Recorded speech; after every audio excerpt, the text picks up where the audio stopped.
Hi, this is Elise Bachman. Today I'm going to share with you a peek inside of my high school blended learning classroom. This video will focus on the priority practice of students have choices and how they demonstrate their understanding from the identity, interest, and agency domain. So what we're looking at in my course is a activity from DNA fingerprinting.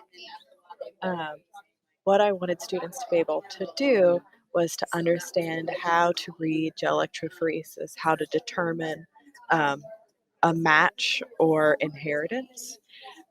So, to help encourage them to choose how they demonstrate their own understanding, I've started making sure that I use the word product rather than specifically like a poster, pamphlet, video, what have you, because if I use those words, kids tend to uh, do exactly what I say. So, product kind of leaves all of that open for them. And here in the directions, it just says create a product that would help someone learn about how matches are determined from DNA fingerprints. And I always make a note can be physical or digital so that students know they have an option to physically create something or to do it on their computer.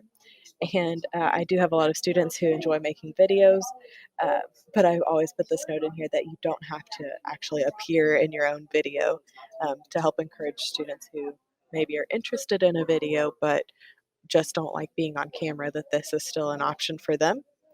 And then I've got the following criteria that students must do, and there's a little choice embedded in here as well, so that they can choose which two of these four and which one of these two. This is also good for if you're going to have a gallery walk or have students share their work so that they're not all seeing the exact same two examples here and one example here. There's a little bit of variety so they can still see how other people describe how to solve different problems. And then my best friend in creating these type of assignments is the rubric, because that really gives kids the guidelines they need. And it's also helped me as a teacher because I now focus so much more on the content portion of what my students are turning in and less on filling a page for a worksheet or making something look pretty, um, because this is the essential information that they need to know and things that they need to be able to understand. So it also gives you a chance to see some metacognition. So, how did they arrive at this answer? What were they thinking? And it helps me address that thing later.